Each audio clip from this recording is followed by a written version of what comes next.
반갑습니다. 오늘도 제 이야기를 찾아주신 여러분, 진심으로 환영합니다. 귀로 듣는 이야기, 지금 시작합니다. 이야기를 시작하기에 앞서 구독, 좋아요는 이야기 제작에 큰 힘이 됩니다. 잊지 말고 꼭 눌러주시면 감사하겠습니다. 그때 제 나이가 30 중반이었을 겁니다. 저는 경상도 어느 고을에서 김부자라고 하면 모르는 사람이 없을 정도로 어마어마한 재력을 누리고 있었습니다. 제 땅을 밟지 않고는 마을 밖으로 나갈 수가 없었고, 창고에는 쌀이 썩어 문드러질 정도로 가득했죠.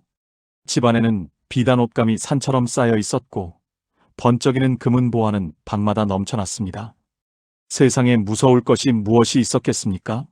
돈이면 나라님도 부럽지 않다고 믿으며 기고만장하게 살던 시절이었죠. 그러던 어느 유난히 추운 겨울날이었습니다.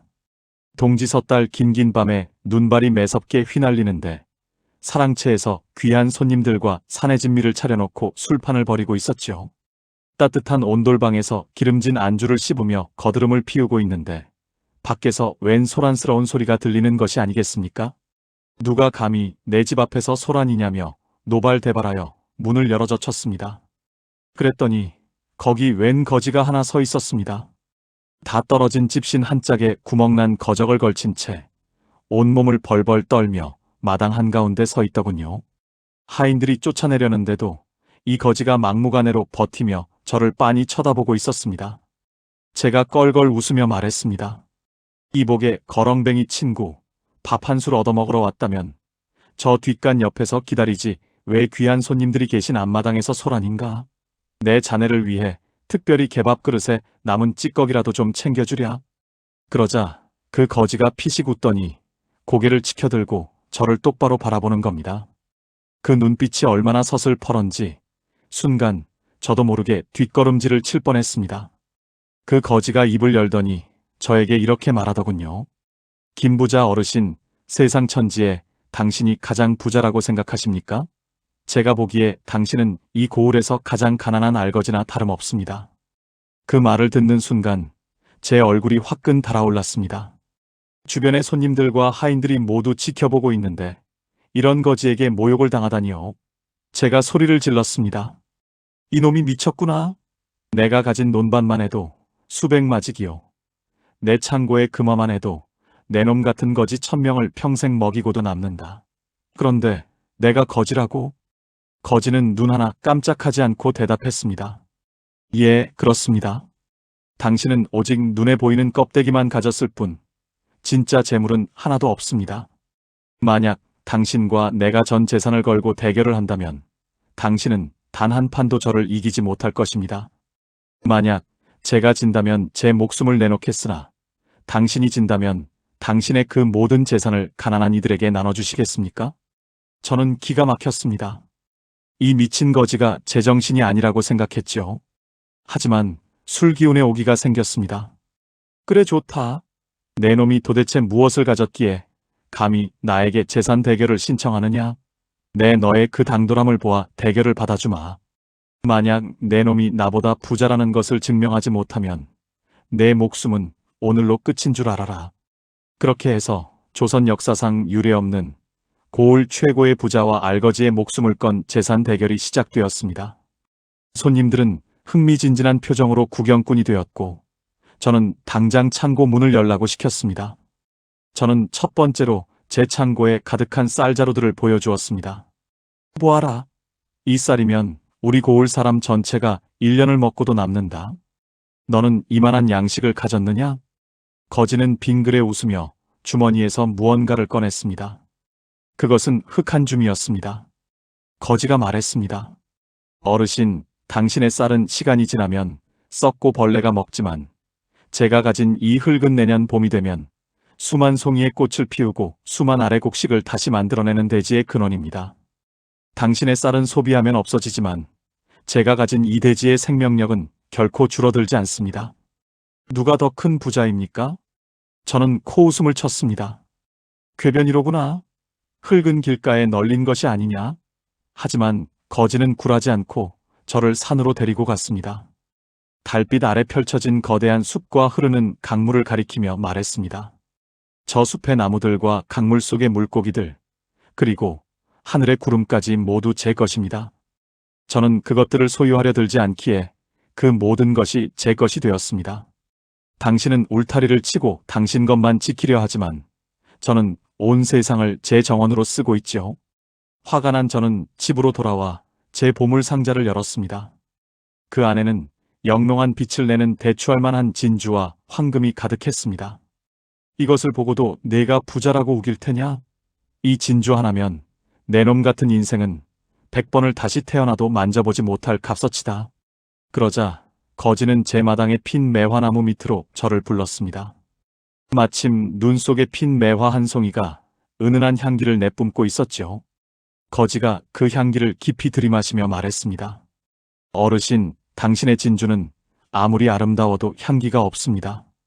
하지만 이 매화는 추위 속에서도 고귀한 향기를 만리 밖까지 보냅니다.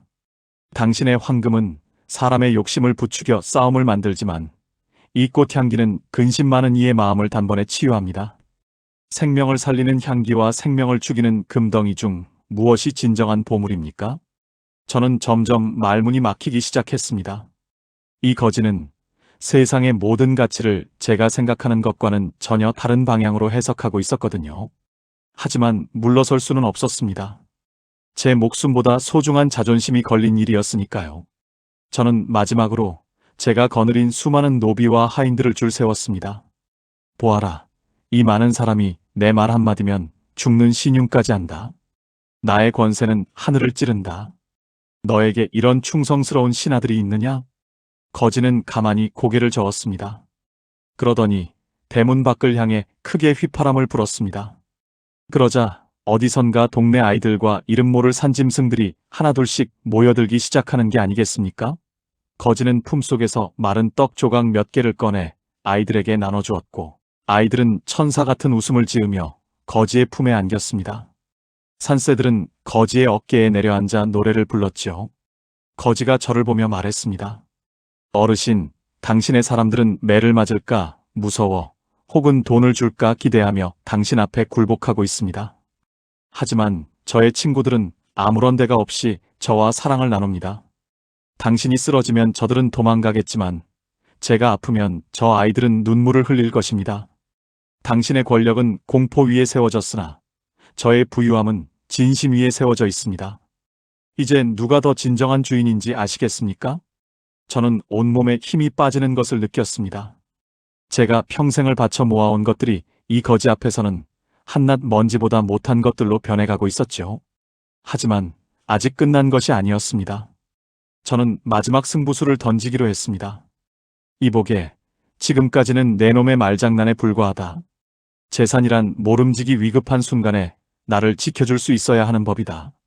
만약 오늘 밤 우리 둘 중 하나가 큰 병에 걸리거나 죽을 위기에 처한다면 내가 가진 그 흙과 향기와 아이들의 웃음이 너를 살릴 수 있겠느냐?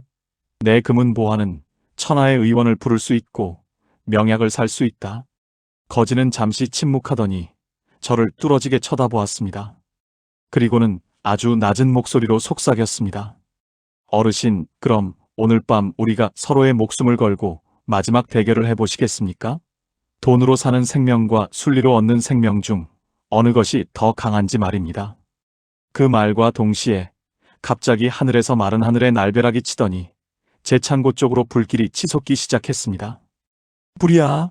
하는 비명과 함께 제 모든 재산이 타들어가기 시작하는 그 순간 거지는 연기처럼 사라지고 없었습니다. 저는 정신없이 불길 속으로 뛰어들어 제 금괴를 찾으려 했습니다. 하지만 불길은 거세졌고 제가 그토록 믿었던 하인들은 재물을 챙겨 달아나기 바빴습니다. 자, 여러분. 고을 최고의 부자였던 제가 어떻게 되었을 것 같습니까? 그 화마 속에서 저는 무엇을 깨달았을까요? 그리고 사라진 그 거지의 정체는 도대체 무엇이었을까요? 제 모든 것을 앗아간 그 밤의 대결은 아직 끝나지 않았습니다. 활활 타오르는 불길 속에서 제 인생의 모든 것이라고 믿었던 창고가 무너져 내릴 때 저는 그만 정신을 잃고 말았습니다. 뜨거운 열기보다 더 아픈 것은 제 가슴이 찢어지는 고통이었죠. 평생을 모아온 금괴와 쌀가루가 연기가 되어 날아가는 것을 보며 저는 그 불길 속으로 뛰어들려 했습니다. 차라리 저 재물들과 함께 죽는 게 낫겠다는 어리석은 생각이 들었기 때문입니다. 그때였습니다. 누군가 제 뒷덜미를 강하게 낚아채더니 마당 구석으로 저를 내동댕이 쳤습니다. 정신을 차려보니 바로 그 거지가 저를 내려다보고 있더군요. 거지는 평온한 표정으로 타오르는 집을 바라보며 말했습니다. 어르신, 보십시오. 당신이 그토록 자랑하던 재산이 한 줌의 재로 변하는 데는 반각도 걸리지 않습니다. 이제 당신의 그 대단한 금화로 이 불을 꺼보시죠. 당신의 권세로 타오르는 불길을 멈춰보라고요. 저는 넋이 나간 채로 아무 말도 할 수 없었습니다. 하인들은 이미 귀한 보물 몇 점을 훔쳐 달아난 지 오래였고 제 곁에는 오직 저를 비웃는 것 같은 거지 한 명뿐이었습니다. 저는 울부짖으며 거지의 바짓가랑이를 붙잡았습니다. 이보게, 자네가 도술이라도 부린 것인가? 어떻게 이런 일이 일어날 수 있나? 제발 내 재산을 돌려주게. 내가 다 잘못했네. 거지는 제 손을 뿌리치며 차갑게 대답했습니다. 제가 불을 낸 것이 아니라 당신의 탐욕이 스스로 불을 지핀 것입니다. 당신은 이미 대결에서 졌습니다. 당신이 가진 것은 모두 사라졌지만 제가 가진 흙과 향기와 사람들의 마음은 여전히 제 곁에 있으니까요. 하지만 저는 무자비한 사람이 아닙니다. 당신에게 마지막 기회를 주지요. 저는 그 말에 희망의 불씨를 보았습니다. 무슨 기회냐고 뭐든 하겠다고 매달렸지요. 거지는 저에게 제안했습니다. 지금부터 딱 사흘 동안 당신과 나는 이 고을을 떠나 저 건너편 마을까지 빈손으로 걸어갈 것입니다. 그 길 위에서 누가 더 풍족하게 먹고 편안하게 잠들 수 있는지 다시 한번 겨뤄봅시다. 만약 당신이 이긴다면 제 목숨은 물론이거니와 당신이 잃어버린 재산보다 더 큰 보물을 얻게 해주겠습니다. 하지만 또다시 제가 이긴다면 당신은 영원히 이 고을을 떠나 다시는 돌아오지 말아야 합니다. 저는 망설임 없이 수락했습니다. 비록 지금은 빈손이지만 저는 수십 년간 장사를 하며 사람을 부리고 협상을 해온 김부자가 아닙니까? 거지 하나 이기는 것쯤은 누워 떡 먹기라고 생각했죠. 그렇게 다음날 새벽 저는 다 타버린 집터를 뒤로하고 거지와 함께 길을 나섰습니다. 배에서는 꼬르륵 소리가 났고 입술은 바짝 말라갔습니다. 한참을 걷다 보니 작은 주막이 하나 나타나더군요. 저는 기세 좋게 주막 안으로 들어가 주모를 불렀습니다. 여보게 주모, 내가 이 고을 김부자일세. 지금은 사정이 있어 빈손이지만 내 나중에 은혜를 갚을 테니 국밥 한 그릇만 말아오게. 주모는 저를 위아래로 훑어보더니 코웃음을 쳤습니다. 김부자? 소문 못 들었소? 어젯밤 불이 나서 알거지가 됐다더니 정말인가 보네. 이보시오, 우리 집은 선불이요. 돈 없으면 당장 나가시오. 저는 당황했습니다. 어제까지만 해도 제 이름 석자면 온 고을이 벌벌 떨었는데 하루아침에 이런 대접을 받다니요. 제가 소리를 지르며 행패를 부리려 하자 주모는 몽둥이를 들고 저를 쫓아냈습니다. 그런데 뒤따라오던 거지는 달랐습니다. 거지는 주막 마당에 쌓인 장작더미를 보더니 묵묵히 도끼를 들고 나무를 패기 시작했습니다. 땀을 뻘뻘 흘리며 한참을 일하더니 주모에게 다가가 조용히 말하더군요. 아주머니, 장작을 좀 패놓았습니다. 보답으로 저 손 밑에 누른 밥이라도 조금 얻을 수 있겠습니까? 주모는 환하게 웃으며 대답했습니다. 아이고, 참한 양반이네. 장작을 이렇게나 많이 패놓다니. 누른 밥이 아니라 따끈한 국밥 한 그릇 줄 테니 어서 들어오게나. 거지는 국밥을 받아 저를 쳐다보았습니다. 저는 자존심 때문에 차마 얻어먹겠다는 말을 못하고 먼 산만 바라보았죠. 거지는 국밥을 반쯤 덜어 저에게 내밀며 말했습니다. 어르신, 당신의 이름은 이제 아무런 힘이 없습니다. 당신이 대접받고 싶다면 당신의 땀을 먼저 내놓아야 하는 법이죠. 그날 밤 우리는 산속의 작은 당산나무 아래서 노숙하게 되었습니다. 저는 추위와 배고픔에 몸을 떨며 잠을 이루지 못했습니다. 비단 이불이 없으면 잠을 못 자던 제가 딱딱한 땅바닥에서 자려니 죽을 맛이었죠. 반면 거지는 낙엽을 긁어모아 침대를 만들고 주변의 마른 나뭇가지를 모아 작은 불을 피웠습니다. 그리고는 품속에서 아까 아이들이 준 마른 떡을 꺼내 저에게 건넸습니다. 저는 그 떡을 씹으며 눈물을 흘렸습니다. 제 평생 가장 비싼 산의 진미보다 그 떡 한 조각이 훨씬 달게 느껴졌습니다. 거지는 밤하늘의 별을 보며 노래를 흥얼거렸습니다.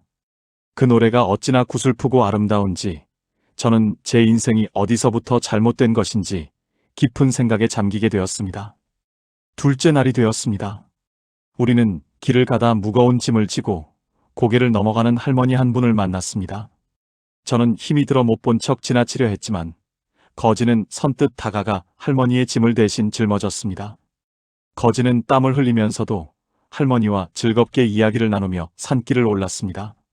고개 정상에 도착하자 할머니는 고맙다며 보찜에서 귀한 감 몇 알을 꺼내주셨습니다.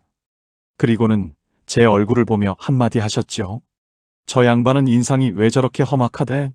마음을 곱게 써야 복이 오는 법이야. 그 말을 듣는 순간 제 가슴에 대못이 박히는 것 같았습니다.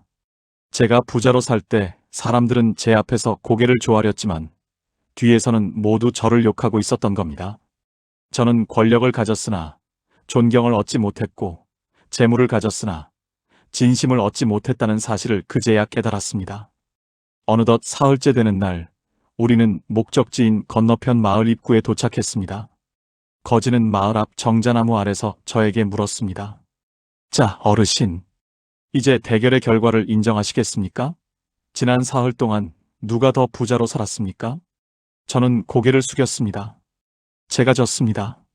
저는 당신처럼 사람의 마음을 얻는 법도 세상과 조화를 이루는 법도 몰랐습니다. 저는 그저 금덩이만 있으면 세상을 다 가진 줄 알았습니다. 이제 저는 모든 것을 잃었습니다. 약속대로 이 고을을 떠나겠습니다. 그러자 거지는 너털 웃음을 터뜨리더니 제 어깨를 다독였습니다. 어르신, 이제야 비로소 당신이 진정한 보물을 찾기 시작하셨군요. 사실 제가 당신의 집을 태운 것도 당신을 이 길로 이끈 것도 모두 이유가 있습니다. 저는 깜짝 놀라 거지를 바라보았습니다. 거지의 몸에서 갑자기 은은한 빛이 나기 시작하더니 그 지저분하던 거적대기가 하얀 도포로 변하는 것이 아니겠습니까? 그 거지는 평범한 거지가 아니었습니다. 자, 여러분. 이 기막힌 반전을 보십시오. 저를 파멸로 이끌었던 그 거지의 진짜 정체는 무엇이었을까요? 그리고 거지가 저에게 주겠다고 약속한 제 전 재산보다 더 큰 보물은 과연 무엇이었을까요? 거지의 몸에서 뿜어져 나오던 은은한 광채가 눈이 부셔 저는 제대로 고개를 들 수조차 없었습니다. 그가 입고 있던 넝마는 어느덧 구름처럼 하얗고 고결한 도포로 바뀌어 있었고 구질구질하던 얼굴은 세상의 모든 이치를 통달한 선인의 모습으로 변해 있었습니다. 저는 그 자리에 털썩 무릎을 꿇었습니다. 이보게, 아니 어르신, 도대체 당신은 누구십니까? 저를 조롱하러 오신 저승사자입니까? 아니면 제 어리석음을 꾸짖으러 오신 신령님이십니까? 제가 떨리는 목소리로 묻자 그분은 인자한 미소를 지으며 저를 일으켜 세웠습니다. 그분이 입을 열었습니다. 김 부자, 나는 이 산천의 기운을 다스리는 자이기도 하고 자네처럼 길을 잃은 자들의 거울이 되기도 하는 존재라네. 자네가 쌓아 올린 금성철벽 같은 재산이 하룻밤의 불길에 무너지는 것을 보고 무엇을 느꼈나? 자네의 목숨을 걸고 나를 이기려 했던 그 오만함은 이제 어디로 갔는가? 저는 눈물을 펑펑 쏟으며 대답했습니다. 저는 아무것도 아니었습니다.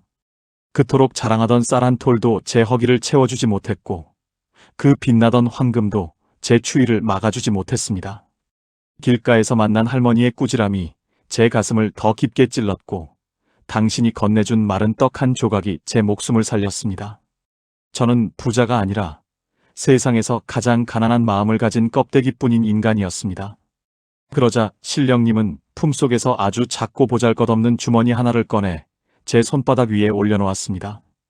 이것이 내가 자네에게 주기로 약속한 자네가 잃어버린 모든 재산보다 더 귀한 보물이라네. 저는 떨리는 손으로 주머니를 열어보았습니다. 그 안에는 금은 보화가 아니라 거무스름하고 딱딱한 씨앗새 알이 들어 있었습니다. 저는 의아한 표정으로 신령님을 바라보았습니다. 어르신, 이것이 정녕 제 재산보다 귀한 것이란 말씀입니까? 이것으로 제가 무엇을 할 수 있겠습니까? 신령님은 허허 웃으며 말씀하셨습니다. 그 씨앗의 이름은 덕망과 나눔 그리고 진심이라네. 자네의 집이 타버린 그 잿더미 위에 이 씨앗을 심게나. 그리고 매일 아침 자네의 땀방울로 물을 주고 자네의 진심 어린 참회로 걸음을 주게나. 만약 자네가 이 씨앗을 꽃 피울 수 있다면 자네는 이전보다 100배는 더 거대한 부를 얻게 될 것이네.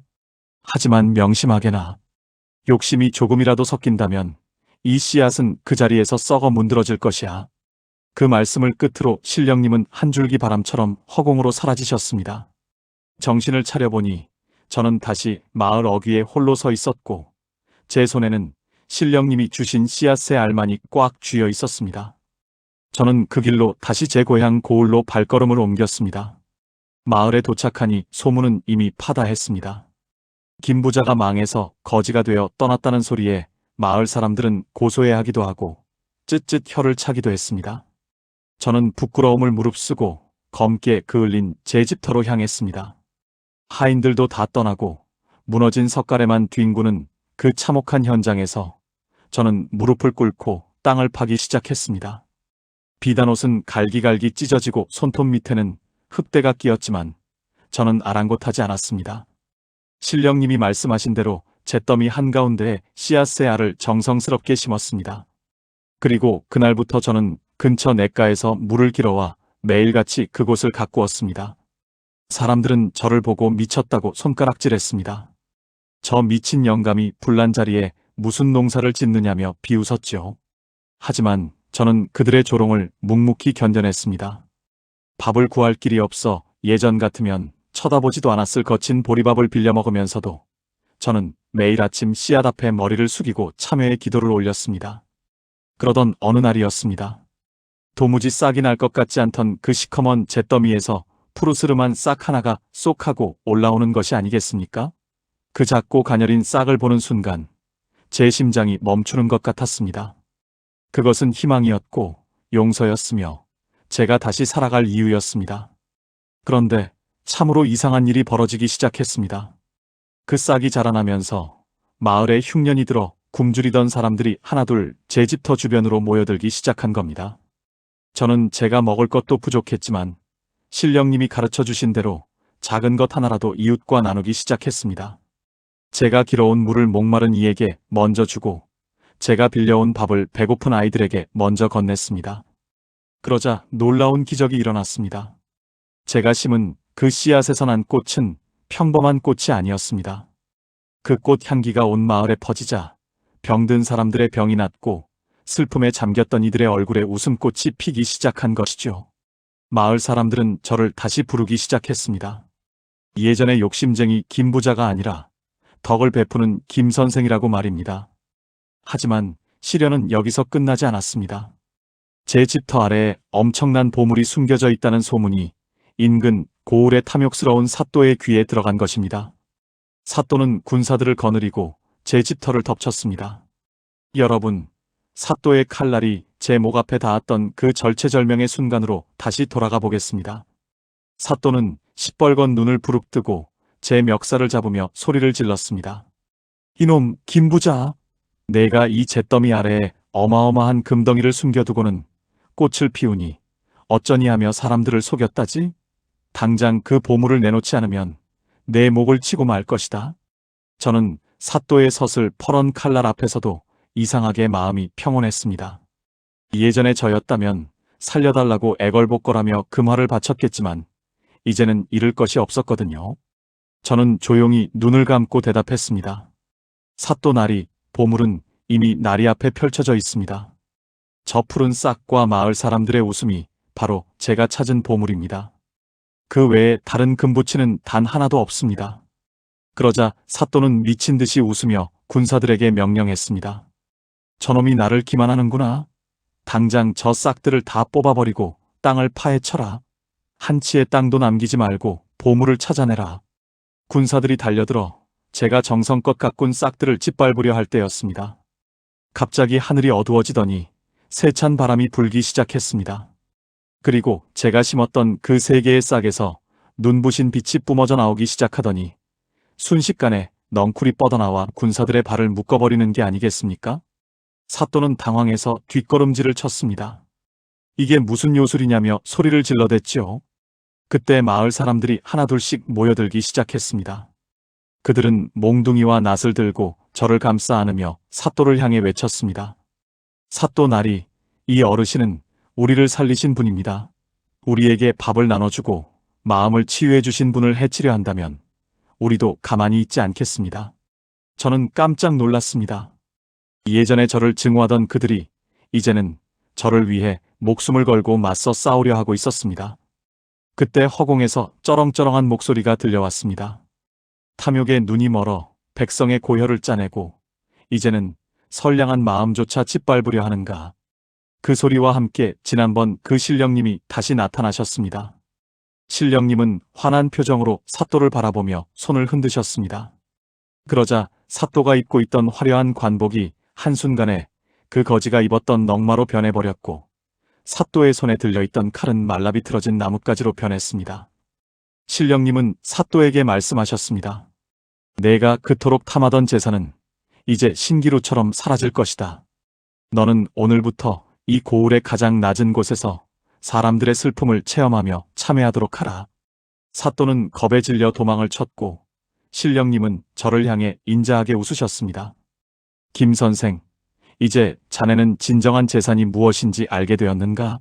자네가 지켜낸 것은 저 하찮은 싹이 아니라 자네의 가슴속의 진심이라네. 이제 이 땅은 자네의 것이니 자네가 배운 것을 온 세상에 널리 알리게나. 그 말씀을 끝으로 신령님은 완전히 사라지셨고 제 앞에는 다시 평화로운 마을의 풍경이 펼쳐졌습니다.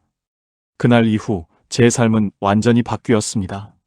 저는 예전처럼 거대한 기와집을 짓지도 않았고 비단 옷을 입지도 않았습니다. 대신 그 잿더미 위에 작은 초막을 짓고 마을 사람들과 함께 농사를 지으며 살았습니다. 신령님이 주신 그 세 개의 씨앗은 매년 더 풍성한 열매를 맺었습니다. 신기하게도 그 열매를 먹은 사람들은 마음속의 미움이 사라지고 서로를 아끼게 되었습니다. 소문을 듣고 전국 팔도에서 사람들이 몰려왔지만 저는 단 한 푼의 돈도 받지 않았습니다. 대신 그들에게 딱 한 가지만을 가르쳤습니다. 남에게 베푸는 마음이 세상에서 가장 큰 이자라는 사실을 말이죠. 저는 이제 예전보다 훨씬 더 바쁩니다. 아침에는 밭을 일구고 오후에는 동네 아이들에게 글을 가르치며 밤에는 근심 있는 이들의 이야기를 들어줍니다. 제 주머니는 늘 비어 있지만 제 마음은 예전의 금창고보다 수만 배는 더 풍족합니다. 여러분, 이야기가 이제 막바지에 다다랐습니다. 고을 최고의 부자와 알거지의 목숨을 건 대결, 누가 승자라고 생각하십니까? 저는 지금 이 순간 세상 그 누구보다 행복한 부자로 살아가고 있습니다. 비록 손바닥에 굳은 살이 박이고 옷은 해졌지만 사람들의 진심 어린 미소를 마주할 때마다 저는 제가 천하를 얻었다고 느낍니다. 구독자 여러분, 혹시 지금 너무 힘든 경쟁 속에서 앞만 보고 달려가고 계시지는 않나요? 내 손에 쥔 것을 놓치면 인생이 무너질 것 같아 밤잠을 설치고 계시지는 않습니까? 저의 이 사연이 여러분의 지친 마음에 작은 위로와 깨달음이 되었으면 좋겠습니다.